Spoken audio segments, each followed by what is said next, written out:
Football ইংল্যান্ডে গিয়ে লিগে খেলেছি 1990। কি আরে বলুন কি? অত্যন্ত কম বয়স, পয়সা দিয়ে নিয়ে যেত খেলার জন্য, ভালো ইনকাম। ওই টিচার শ্রেষ্ঠ টিচার, আমি অক্সফোর্ডের 3 বার শ্রেষ্ঠ টিচার হয়েছি। আজকে বলে ফেললাম ফট করে, এটা কেউ জানে না, আমার পরিবারও জানে না। ব্রিটিশ একজন মডেলকে আমি কালেমা পড়ালাম, ব্রিটিশ মডেল ছিলেন তিনি। তখন আমি ব্রাইটন ইসলামিক সেন্টারের খতিব, 90 সাল। সঠিক বলেছেন, আপনার বুদ্ধি ভালো। আব্দুর রহমান আস-সুদাইস, এই বেটা আমার ছোট্ট ভগ্নিপতির বাসায় আসে, অত্যন্ত ক্লোজ আমাদের পরিবারের সাথে। তিনাকে জিজ্ঞেস করা হলো লাইলাতুল কদরে আপনি কত পান? বলছে 27 আর রাতের জন্য আমি পাই বাংলাদেশি টাকার 100 কোটি টাকা। তরে কইছে তুই বেশি জানোস। ঢাকার চ্যাম্পিয়নশিপ পুরস্কারও আছে আমার ব্যাডমিন্টনে। আসো খেলবো, খেলা হবে, খেলা হবে।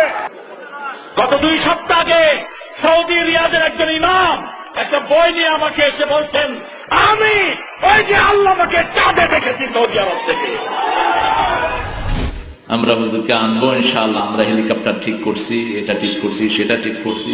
আমি হেলিকপ্টারে উঠতে চাই না, কারণ হেলিকপ্টারটা বেশি দ্রুতগামী রকেটে আমি চড়েছি অনেকবার।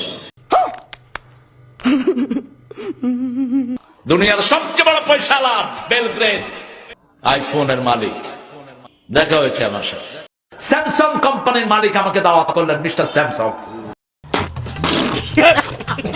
তিনি ইংরেজি বুঝেন না, অন্য ভাষা বুঝেন না, শুধু কোরিয়ান। আর আমিও কোরিয়ান কিচ্ছু বুঝি না।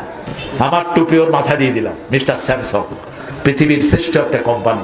ডোনাল্ড ট্রাম্প, এই ডোনাল্ড ট্রাম্প আমার সাথে অনেকবার সাক্ষাতের অবস্থা হয়েছে, আমি যাইনি।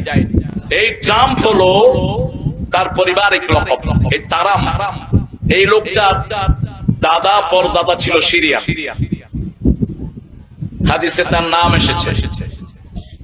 সিরিয়া থেকে তার পরিবার বিভিন্ন ভাবে মাইগ্রেটেড হয়ে তার পরদাদা আমেরিকা গিয়েছে।